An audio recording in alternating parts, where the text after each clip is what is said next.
Hola, hola, Dios le bendiga a todos mis hermanos en Cristo. Bienvenidos a tu Instituto Bíblico Virtual Biblia Estudio TV, donde vas a aprender a escudriñar la palabra de Dios, vas a aprender a interpretarla y vas también a usar las reglas hermenéuticas. Y sobre todo vas a aprender a crecer en el conocimiento de Cristo. Lo que te enseñamos aquí no lo vas a aprender en ninguna escuela bíblica, en ningún instituto bíblico, ni en ninguna universidad teológica. Comprobado. Y por eso damos gloria a Dios por esta victoria. Soy Víctor Cáceres, tu hermano en Cristo. Vamos a entrar en materia rapidito, pero no sin antes saludar a toda la audiencia de nuestro canal Biblia Estudio TV.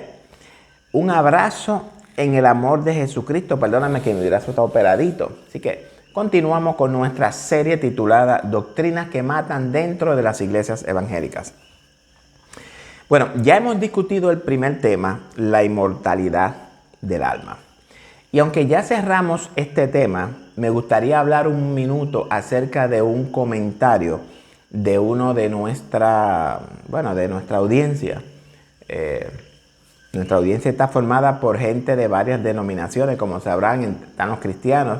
Y estoy seguro que también muchos inconversos nos miran. El comentario fue el siguiente. No voy a identificarlo por respeto a su persona, pero si usted quiere saberlo, busque los comentarios de la segunda parte del video. Este hermano me critica por lo que enseño y él dice que un ángel puede nacer en un cuerpo humano.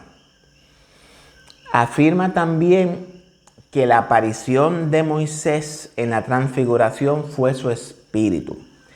También afirma que el espíritu de Elías renació en Juan el Bautista. El comentario honestamente me dejó perplejo porque no imaginé que esos textos todavía sean mal interpretados. A tal punto que me impactó que en el tema que vamos a empezar a desarrollar hoy, lo tengo que incluir. A este hermano lo tuve que ver como un neófito, como le dice Pablo a Timoteo. Para los que no saben lo que es un neófito, el neófito es un recién convertido, incapaz de percibir lo que el Espíritu transmite en las Escrituras. Y es ahí donde yo no quiero que mi audiencia llegue. No olvides compartir este estudio con tus hermanos y familiares. Compartiendo este estudio, usted está colaborando en la obra de Dios. Pablo dice que somos colaboradores de Cristo Jesús.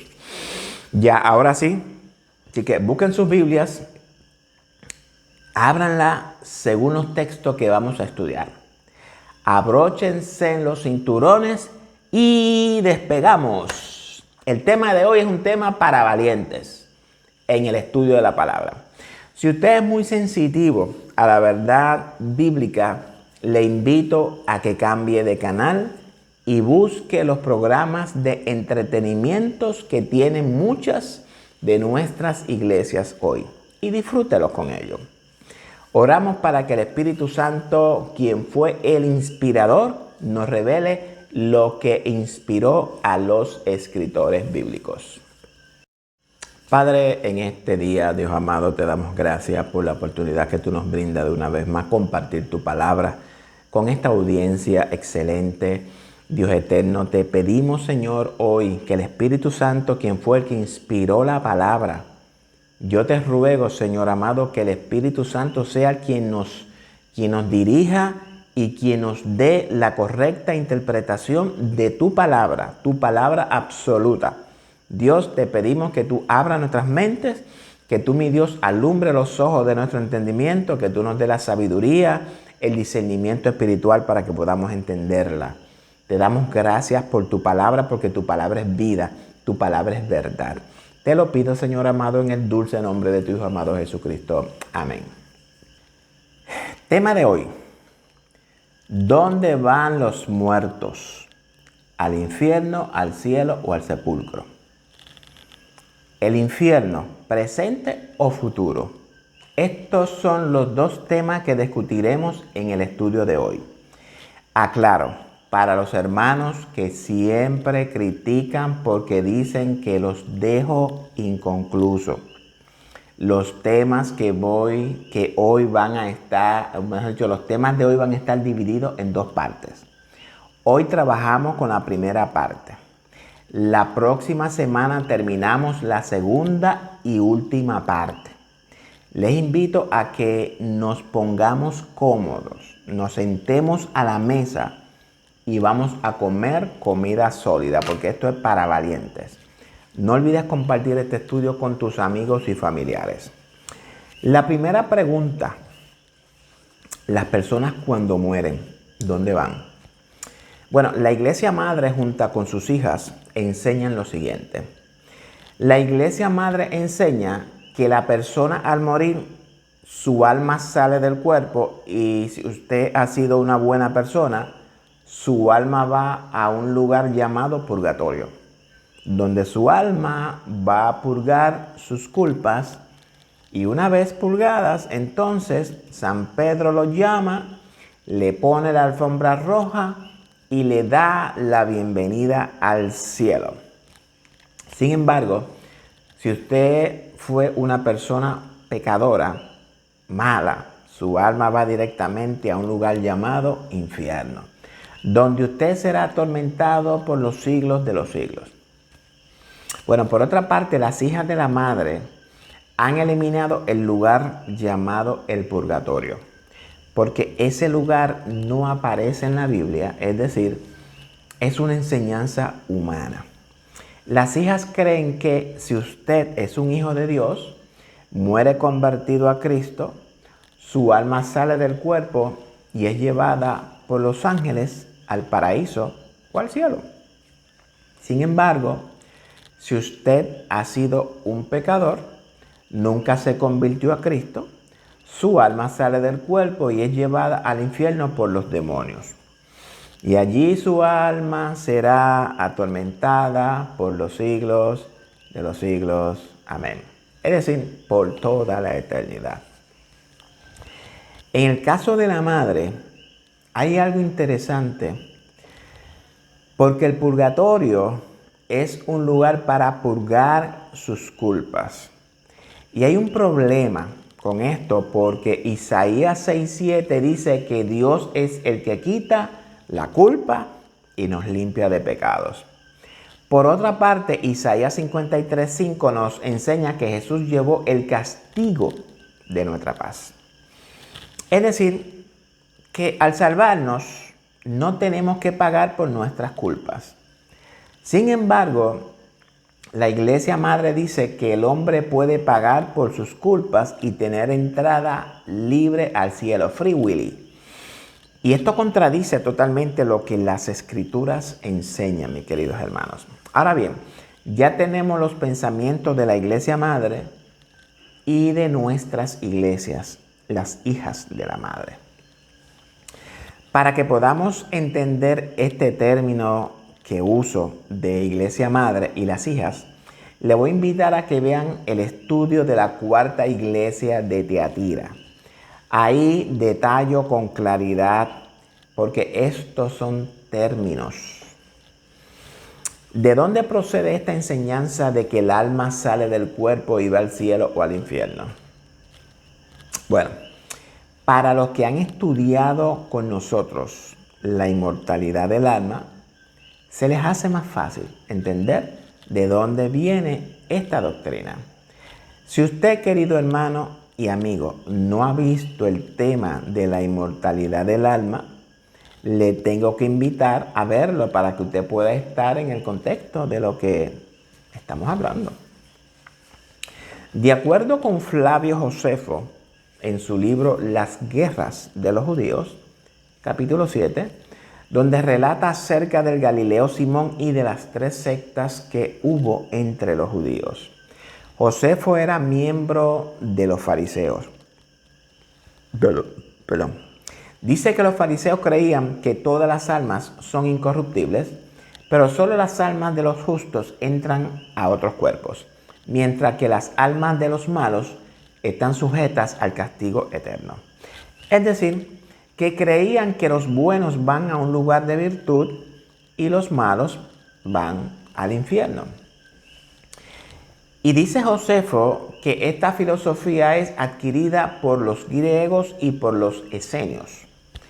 Es decir, que los fariseos creían en la inmortalidad del alma. Ya eso creo que lo hemos discutido. Jesús es el primero y el único en usar la expresión el seno de Abraham. Y lo usa en un relato, el del rico y Lázaro. Yo sé que ustedes conocen esa parábola. Voy a explicar por encima esta parábola, ya que me tarda mucho el explicarla detalladamente y completa. Aunque en las iglesias nuestras nos enseñan que este relato es una historia verdadera, lamento decirle que no es una historia verdadera, sino una parábola. Aunque usa un nombre propio, vamos a descubrir por qué usa ese nombre. No voy a leer la parábola, simplemente voy a explicarla rapidito. La parábola se encuentra en Lucas 16, 19 al 31. Para que podamos entender esta parábola, tenemos que ir al contexto.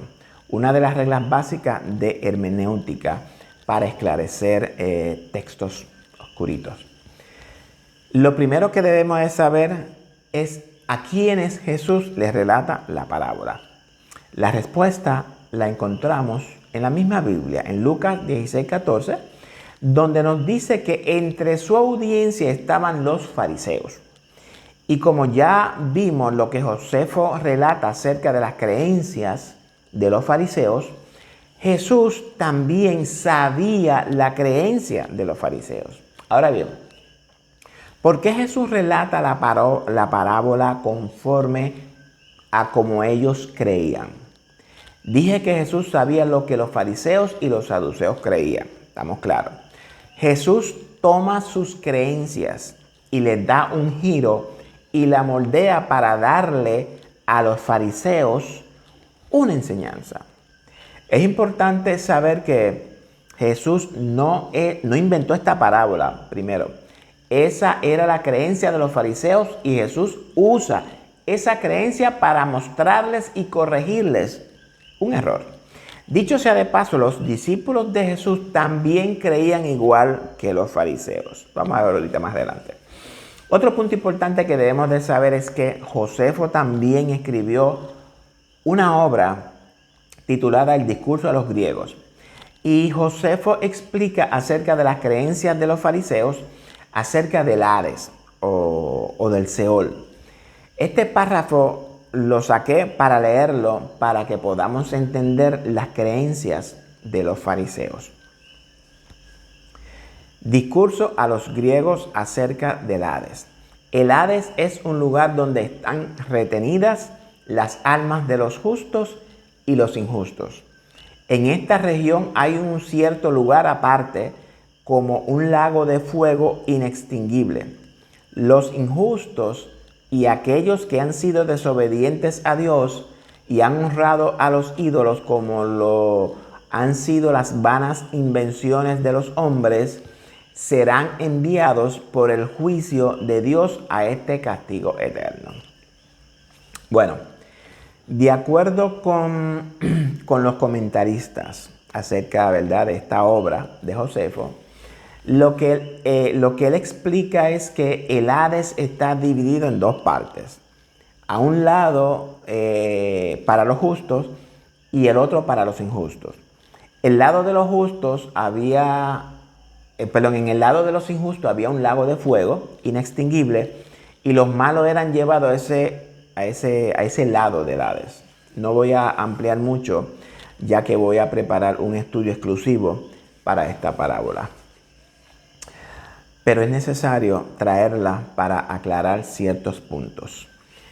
Voy a recoger algunos puntos de la parábola para tratar de explicar lo que Jesús quiere enseñarle a los fariseos y a su audiencia también. Dice Lucas 16, 23, 25.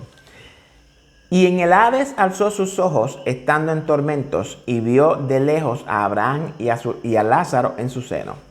Entonces él, dando voces, dijo: Padre Abraham, ten misericordia de mí, y envía a Lázaro para que moje la punta de su dedo en agua y refresque mi lengua, porque estoy atormentado en esta llama.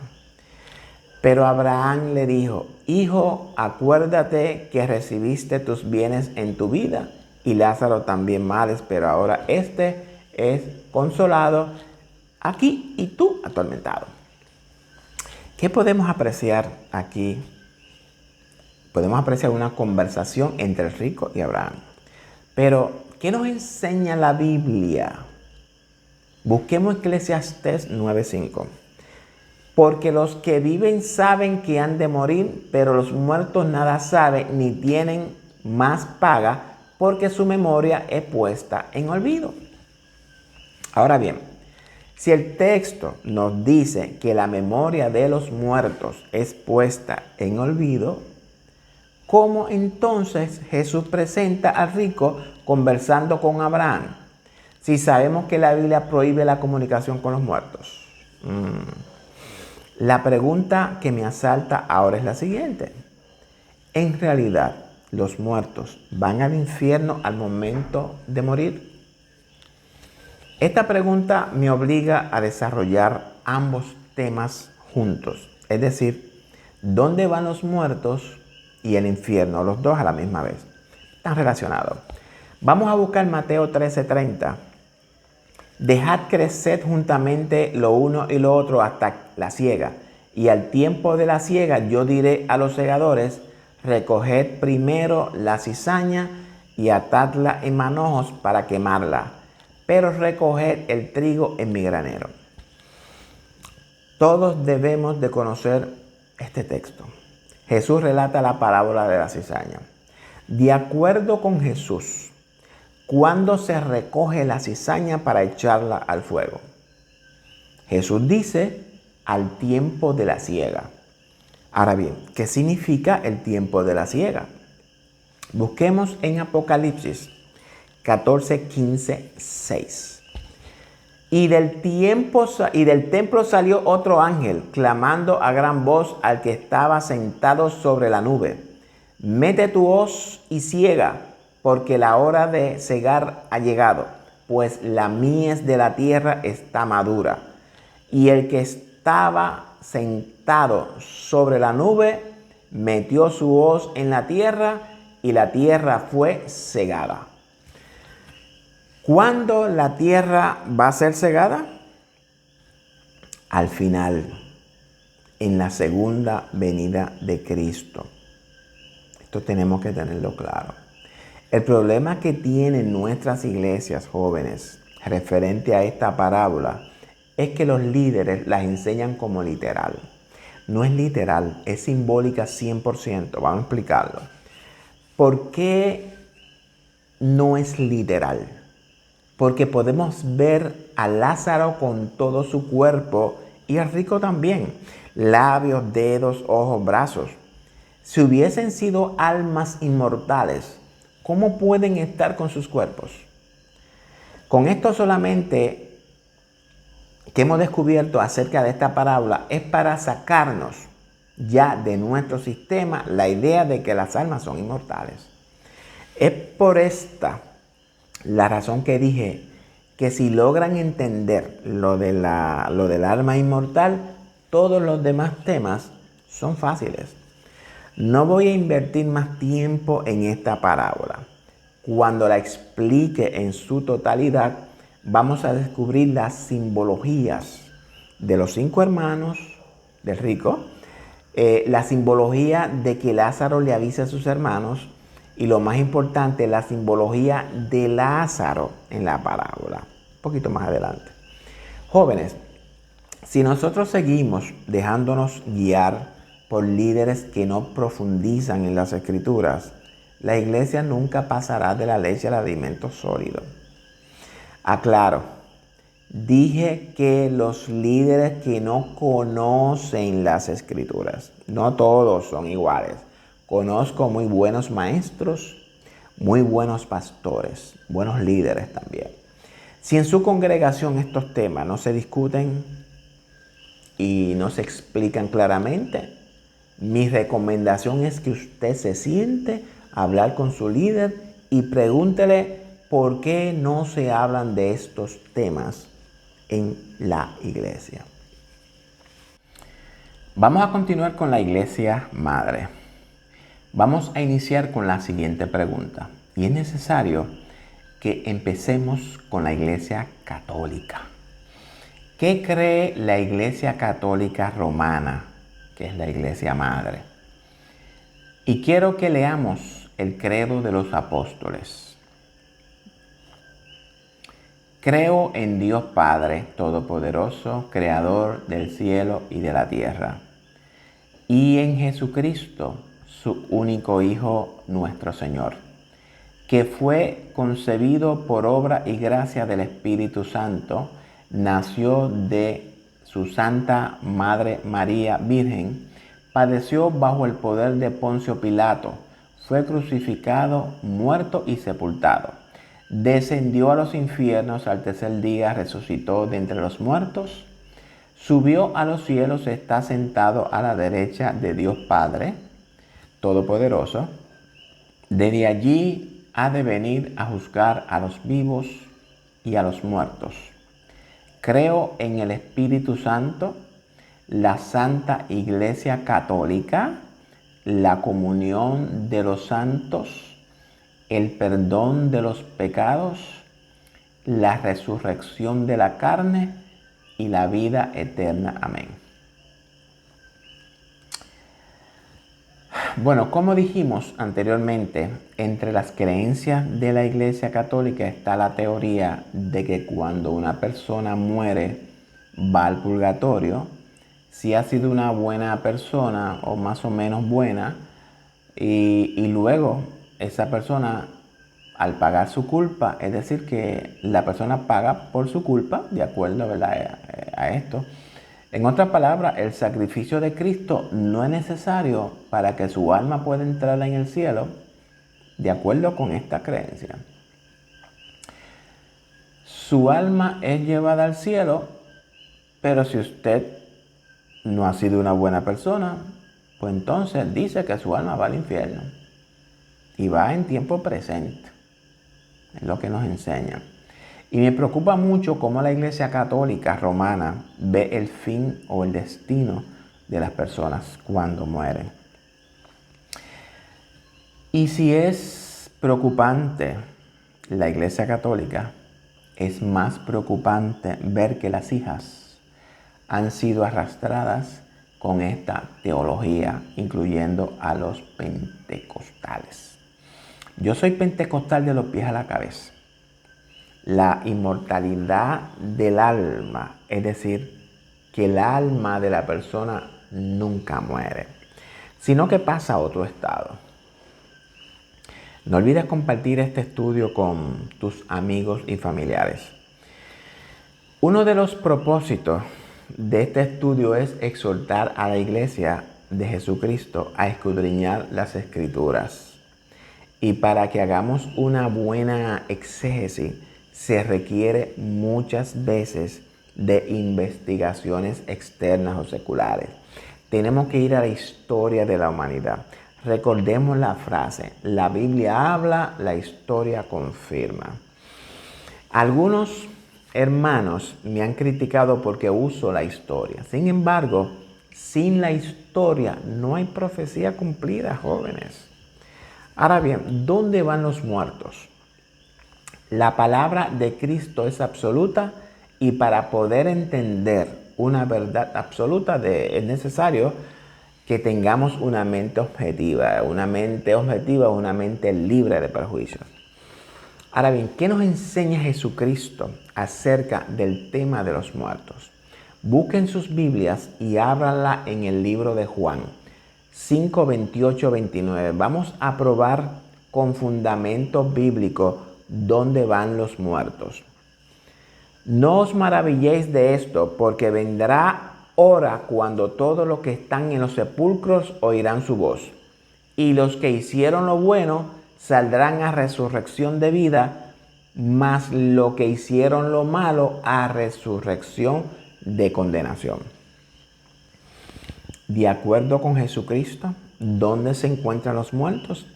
Jesús dice bien claro que los muertos están en los sepulcros. Ya de primera instancia descubrimos una verdad absoluta aquí. Vamos a leer el contexto de este texto. El contexto se origina cuando Él sanó al paralítico que estaba en el estanque de Betesda, y lo hizo el sábado, día de reposo, y trajo como consecuencia una persecución contra Jesús por hacer el bien el día de reposo.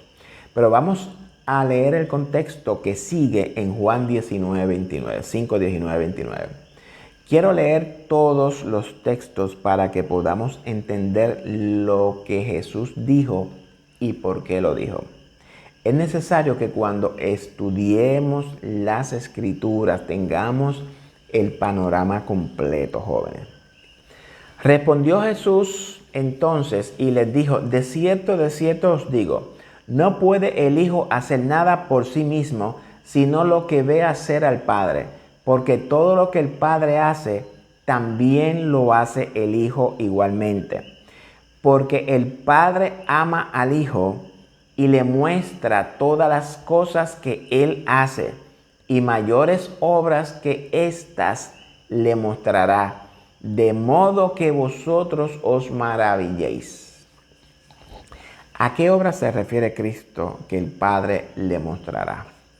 Obviamente se refiere a la resurrección. Vamos a continuar leyendo del 21 al 24. Porque como el Padre levanta a los muertos, es decir, los resucita, y les da vida, así también el Hijo a los que quiere da vida. Porque el Padre a nadie juzga, sino que todo el juicio dio al Hijo, para que todos honren al Hijo como honran al Padre. El que no honra al Hijo, no honra al Padre que le envió. De cierto os digo, el que oye mi palabra y cree al que me envió, tiene vida eterna y no vendrá a condenación, mas ha pasado de muerte a vida. Ahora bien, ¿quién es el que nos va a juzgar y también va a juzgar al mundo? El Hijo. Ahora bien, ¿qué nos enseña Jesús en estos textos? Que a todo aquel que cree en Dios, al que lo envió, tiene vida eterna. Nos afirma que la salvación es condicional. Dice que una vez que usted tiene salvación, no vendrá a condenación, mi querido hermano. Usted ha pasado de muerte a vida. Es decir, de estar separado de la presencia de Dios a estar unido a Dios. Este es el paso de muerte a vida. Reconciliación. Muerte significa separación. Nos separamos de Dios por el pecado. De cierto os digo, viene la hora y ahora es cuando los muertos oirán la voz del Hijo de Dios, y los que la oyeren vivirán. Este es un texto que nos revela mucho. Viene el momento cuando los muertos oirán la voz del Hijo de Dios. ¿Quiénes son los muertos dentro del contexto, verdad? Los que el pecado ha separado de la presencia de Dios, y los que la oyeren o la oyeran vivirán. ¿Cómo vivirán? Bueno, los que oyen y obedecen la palabra de Dios van a ser reconciliados con Dios, y eso es vivir. En este contexto, Cristo habla de los muertos en pecado, no de los muertos que están en el sepulcro. Aclaro. Porque como el Padre tiene vida en sí mismo, así también ha dado al Hijo el tener vida en sí mismo. Y también le dio autoridad de hacer juicio, por cuanto es el Hijo del hombre.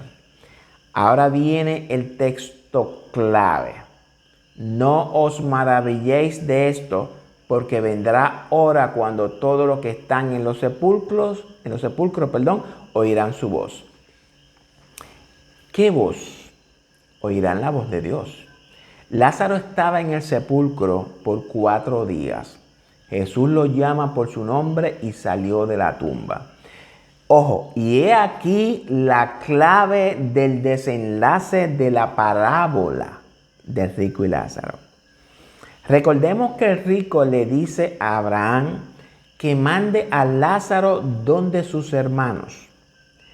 El rico se refiere al alma de Lázaro, pero Abraham lo corrige y le dice, ni aún levantándose, es decir, resucitando uno de entre los muertos, van a creer. Posteriormente muere Lázaro, resucitó del lugar donde estaba, en la tumba, oyó la voz de Cristo y despertó del sueño, resucitó. Y los fariseos no creyeron ni aun Lázaro siendo levantado de entre los muertos, jóvenes. He aquí la clave. ¿Dónde están los muertos? Las escrituras enseñan que los muertos están en el sepulcro. No nos enseña que estén en otro lugar. ¿Dónde fue Cristo cuando murió? Al sepulcro también. No despertó hasta el 3er día, como dice la escritura. Y los que hicieron lo bueno saldrán a resurrección de vida, mas los que hicieron lo malo a resurrección de condenación. Aquí Jesús menciona 2 grupos de personas que van a resucitar.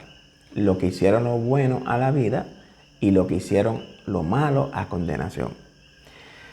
Jesús enseña que la vida eterna es después de la resurrección. Y a la misma vez enseña que la condenación es efectiva después de la resurrección y el juicio. Entonces debemos entenderlo claro. ¿Por qué los pecadores no pueden ir antes al infierno? Por la sencilla razón de que no han sido procesados legalmente. Si usted comete un delito, ¿tiene que ir al tribunal o simplemente lo condenan y lo mandan a la cárcel? Bueno, en algunos lugares de nuestros países eso pasa. Jesucristo es juez y abogado. La ley de Dios es perfecta y justa. Si la persona va al infierno antes de un juicio, entonces Dios sería injusto. Y la justicia de Dios es un atributo irrevocable porque es parte de su carácter. Ahora bien, ¿por qué traje el credo de los apóstoles? Si se dieron cuenta, el credo dice en el número 5 que Jesucristo descendió a los infiernos. Este tema es el último que vamos a discutir, porque ese tema es muy revelador. ¿Jesucristo experimentó el infierno, sí o no? Pero esto lo vamos a discutir en la segunda parte de este estudio. Ahora bien, ya hemos comprobado bíblicamente que la enseñanza de la inmortalidad del alma es pagana. La Biblia no enseña eso. Hemos comprobado bíblicamente que los muertos van a la tumba integralmente, en cuerpo, alma y espíritu. Hemos aclarado la parábola del rico y Lázaro y hemos descubierto en la Biblia que el pecador va al infierno después de resucitar e ir al juicio. Eso tenemos que tenerlo bien claro. Sin embargo, se nos quedan unos textos sueltos en la Biblia que aparentemente contradicen lo que acabamos de corroborar bíblicamente. Recordemos, jóvenes, que la Biblia no se contradice. Si leemos algún texto que a simple vista pudiera darnos a entender que es contrario a lo que ella misma enseña, ese texto debemos de escudriñarlo profundamente, cuidadosamente dentro del contexto del escritor. Hay textos difíciles de entender, que muchas veces no se pueden entender dentro del contexto inmediato, ni del contexto del capítulo, ni del contexto del libro o de la carta. Pero una cosa le puedo asegurar, que dentro del contexto de la Biblia completa lo podemos interpretar. Para no dejar cabos sueltos, sabiendo que mis hermanos van a buscar en la Biblia esos textos para refutar lo que la misma palabra de Dios nos enseña. Suena increíble, pero es cierto, lo van a buscar. Ahora bien, ¿cuáles son esos textos? Vamos en orden a comenzar con Génesis. Busquemos Génesis 5:24. Caminó pues Enoc con Dios y desapareció porque le llevó Dios. Bueno, dice la Biblia que Enoc desapareció porque le llevó Dios. Para que podamos entender este texto, debemos de usar la razonamiento, debemos de hacernos preguntas. Cuando nos hacemos preguntas, las respuestas aparecen, jóvenes. La pregunta es, ¿quién escribió el Génesis? Lo escribió Moisés. ¿Dónde fue educado Moisés? En la cultura egipcia. ¿Dónde nace la supuesta inmortalidad del alma? Pues aprendimos que nace entre Egipto y Babilonia. Ahora vamos a razonar. El texto no dice que Dios se lo llevó al cielo en cuerpo. Dice simplemente que desapareció, que Dios se lo llevó. Sin embargo, hay un punto muy importante en este texto. Dice que Enoc caminó con Dios. Es decir, que Enoc muere salvo. Es el único que murió salvo en el periodo antediluviano. Todos perecieron, excepto Noé y su familia. ¿A quién representa Enoc en la antigüedad? Representa a los muertos en Cristo.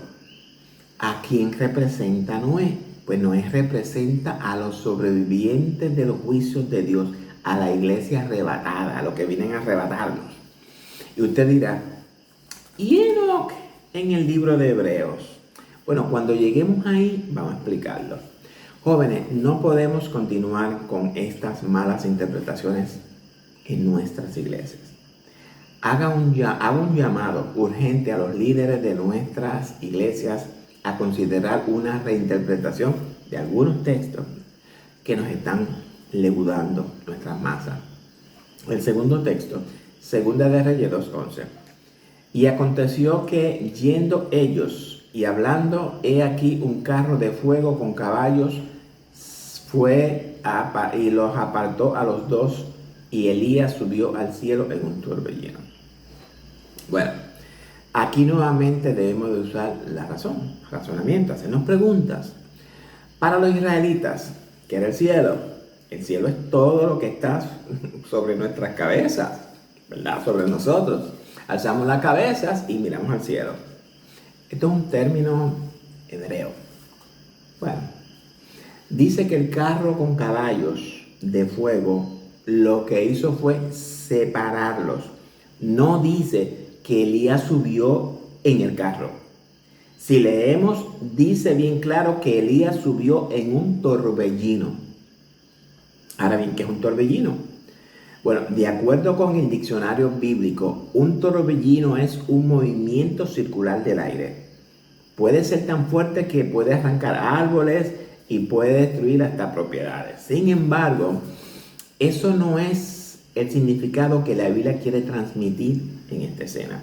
En el Antiguo Testamento, el torbellino es usado como uno de los medios que usa Dios para manifestar sus juicios, jóvenes. Es decir, que después de Elías vendrían juicios contra Israel. Y eso lo vimos cuando Siria tomó a las 10 tribus cautivas. Recuérdense que Elías profetizó a Israel. También Elías representa juicio después de la muerte de la persona de Juan el Bautista. Y eso lo vimos en el 70 con la quema de Jerusalén por Tito el Romano. Ahora bien, para el hermano que dijo que Elías reencarnó en Juan, esa es una idea absurda, fuera completamente del texto bíblico.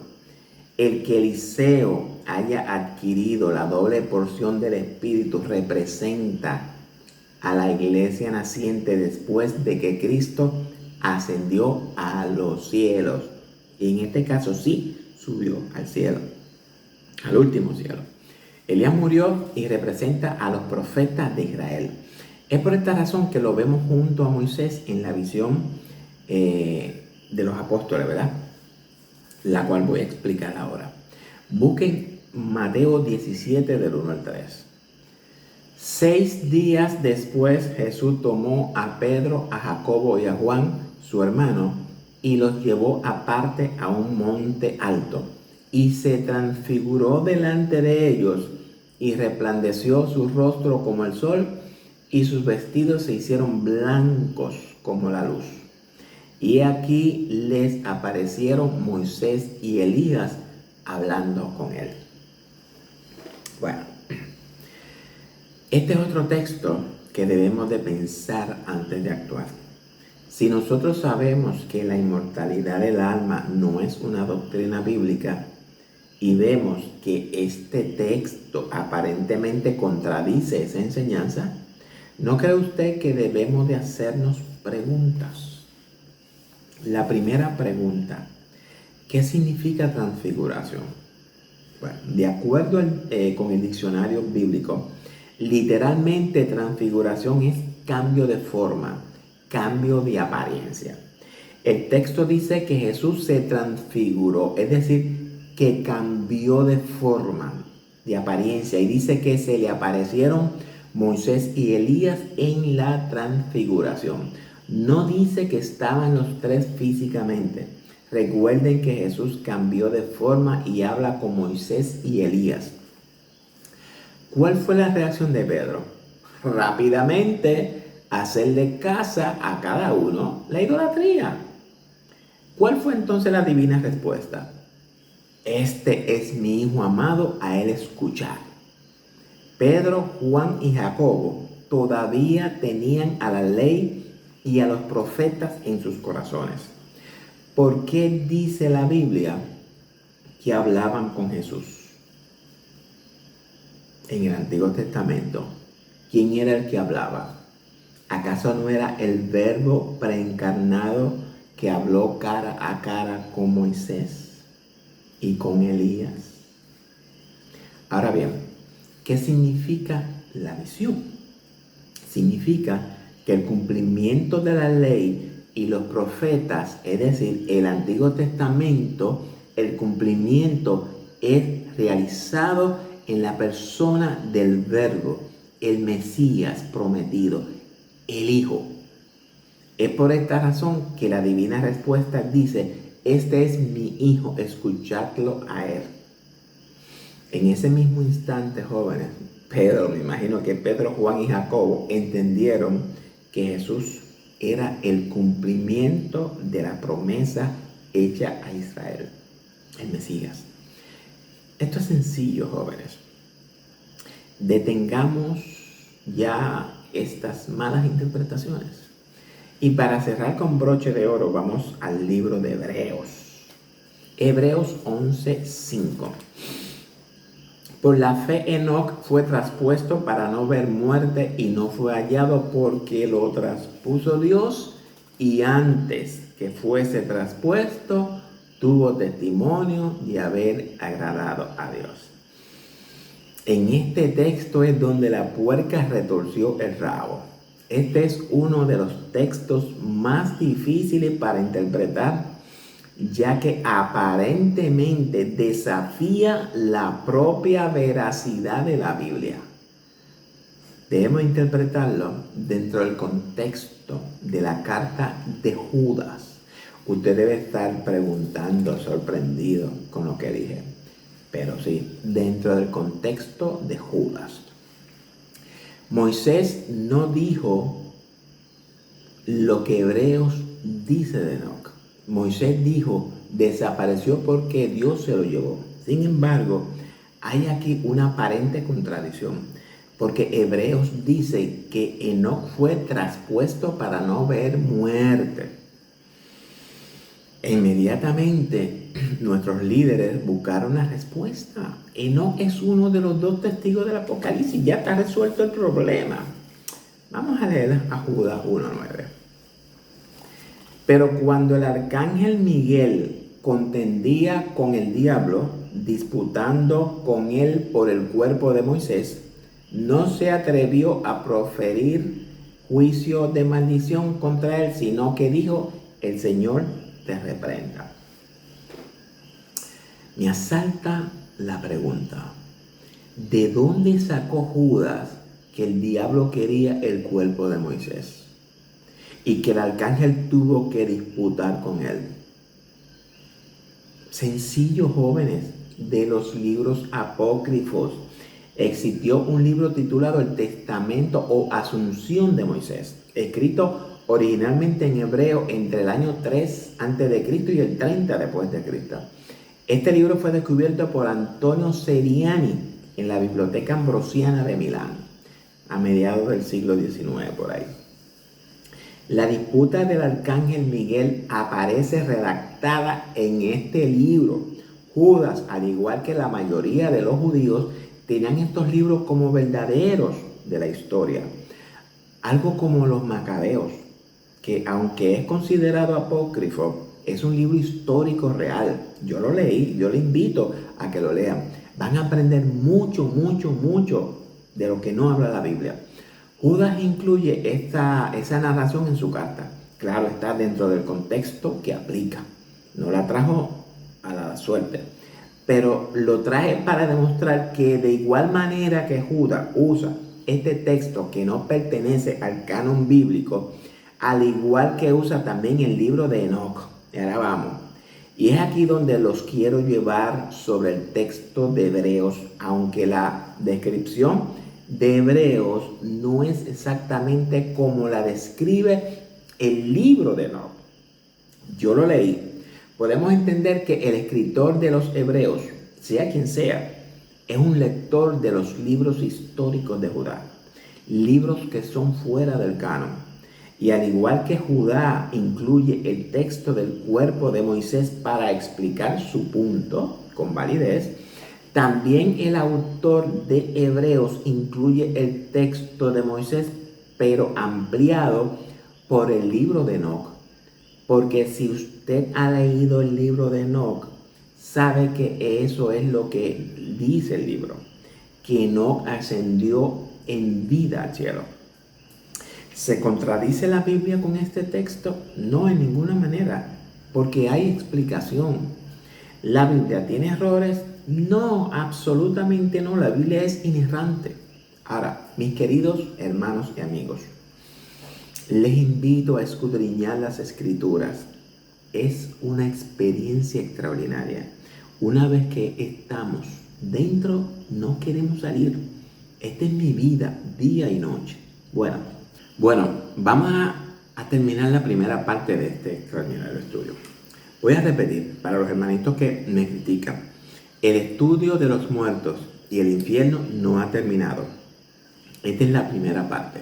No se pierdan el desenlace de este estudio la próxima semana. Nos falta todavía discutir primero Pedro 3, 18 al 19. Cristo fue al infierno a predicar. Mateo 5:29, Mateo 10:28, 2 Corintios, ausente del cuerpo y presente en el Señor. Israel y la iglesia, dos pueblos con promesas individuales. Y los temas pendientes que tenemos que discutir. Primeramente, continúa, ¿verdad?, con el castigo del infierno, presente o futuro. 2. Israel y la iglesia, dos pueblos con promesas individuales. El tema que nos falta también es ¿a qué se refiere Daniel y Jesús y Pablo con el término muchos o los muchos? La iglesia pasará por la gran tribulación. La teoría del rapto secreto, enseñanza bíblica o de hombres. ¿Quiénes están inscritos en el libro de la vida? Todos estos temas los vamos a discutir en tu Instituto Bíblico Virtual y como bono, jóvenes, como bono, Vamos a discutir las dos bestias de Apocalipsis 13. Eso va a ser lo final.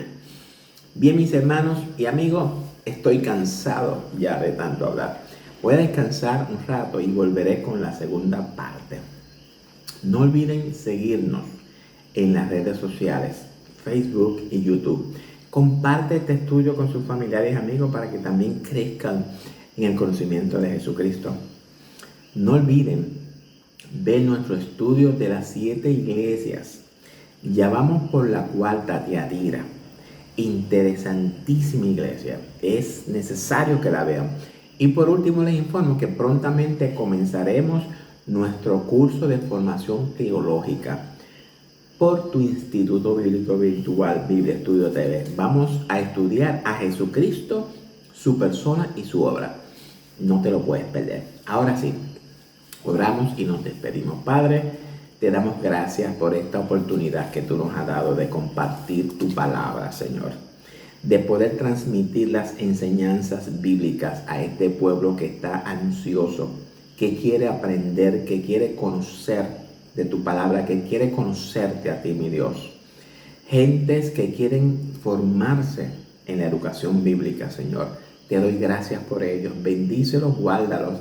Dale la sabiduría, el entendimiento, el discernimiento que ellos necesitan, Señor. Abre los ojos de nuestro entendimiento, Padre de la gloria, y glorifícate en nuestras vidas, Señor.